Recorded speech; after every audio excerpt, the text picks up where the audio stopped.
Action. How are you? Fine. Are you all right? You sure you're good? Yes, very good. Oh my God, I'm good too. Are you married? Listen to me. Because I said, are you married? But you can't now fall on your front. You see, this is God's divine intervention. Are you married? He said no. Bam. See husband. But the wedding doesn't want me to Is do it a good sign? This one You know, for the thing just show you how you go take relax for ground on the day of our wedding. how you go take fall in marriage? Taking a shot at me, love. They can't marriage, yeah, with me. But taking the shot, she broke off, will go down. Then people will gather hand and rise you. So take it. So this is normal thing, oh? Yeah. Now I'll meet my wife.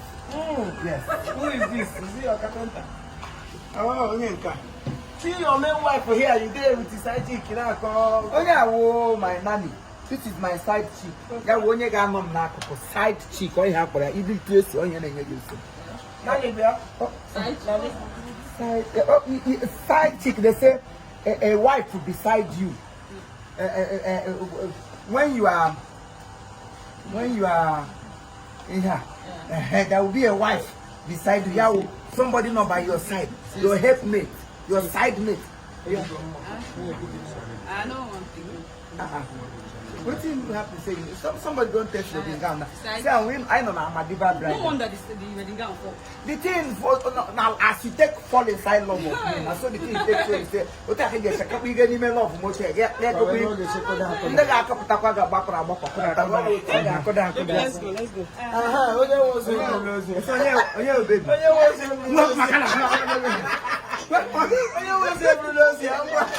Oh, they have to tell me the team on.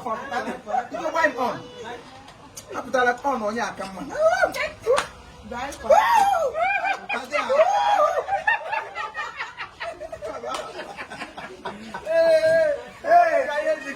One out total.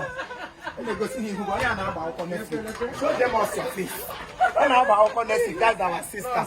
Oh no, so you're not dying. Oh, for my bola. Oh, let me do the lamb.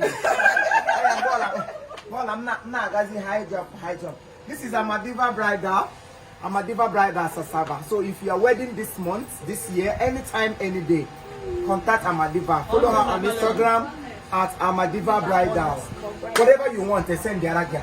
Don't worry, by next week I got Sassy, the makeup artist. She's a makeover. I'm going to make her wash and take a wine. Okay, I'm going to she does that. Open teacher. Okay. Ask him, sir, eh? What you got here? What I shall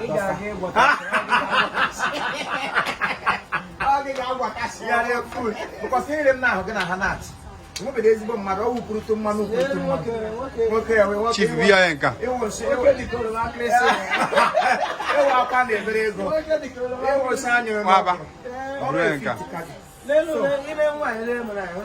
Oh yeah. What I couldn't one of 2 weeks coming here about you. 2 weeks. Yeah, when we got I was in my but you want to never again on sick. Oh, I spent money on how the guy give me a brain until they get color. Oh,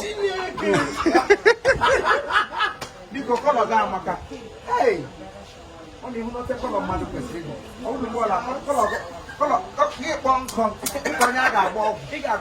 This is color. This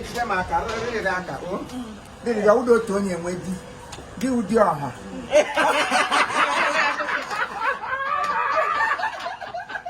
worldly husband. I'm not with you. Husband, because the next minute you're not able. Then we'll be back. That need them on all the time.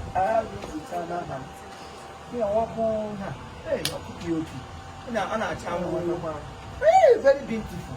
I am the show on gas and got a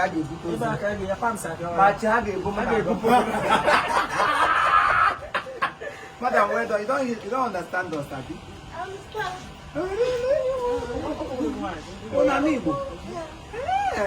I thought you are much more inside Delta here. She Arabs look like so I have to. Let me do something before it is late. Before it is late. Want to propose? Tawara ma ho ojide ya tawara ma ho o jare pa ma ho mma o tawara ya ho nwanne tawara ma ho o jare pa ma ho ị ga-atara ma ho anyị ngo onye ata fọrọ gị atakọrọ ka ọ tara atawa ị ga-atagbu n'onwe tawara ya ho tawara ya ho ị ga-atara n'onwe anya iwe ga-eke mmadụ ahụhụ eze ole ga-ahụ nwanne m ị ga-abịa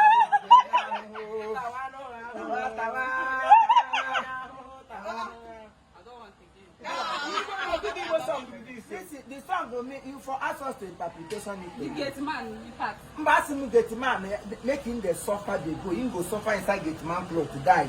So you don't come out from. I say you don't come out from. No, he said the get man. You can't say you. The song to you, they say, as I don't give you this flower. Ihe gbasara flower ga-emegide gị ntị legodo ga ụlọ na ahịhịa ụlọ dị gị ga-erucha ahịhịa ya flower nwede ka ị biri n'ụlọ na-awụdị n'ime ọhịa n'ime ahịhịa akwụkwọ igbo na akwụkwọ ụgba akụbara ka ahịhịa ga ma nchụ anwụ ma moringa nwede ihe na-anwụ fọdụ n'ihe ọhịa na-eji akpụ ya bụ nke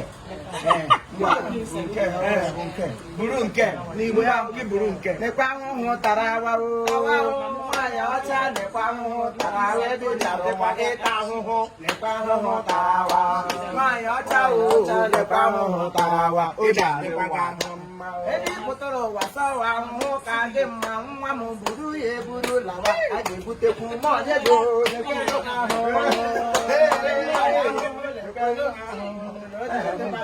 otu nkwa ahụhụ ka anyị nyere gị ihe nwa mgbe nke otu onye ga-ahụ mezuo ya abụọ chi dekwa ahụhụ riri ihe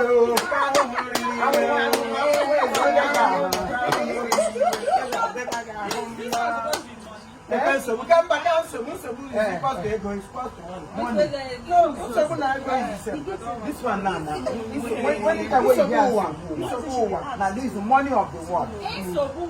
You like it? Means trouble. No. It is somebody onye na achọ nsogbu ụwa, that is trouble. Then nsogbu ụwa with you as you now into the world. Yes. Then the too much money out the you as nsogbu money mu ụwa. Since you start to see, you know their ego inside. Ego nsogbu ụwa ya bịa kwara gị kwara oge adịkwa gị ahụ mma.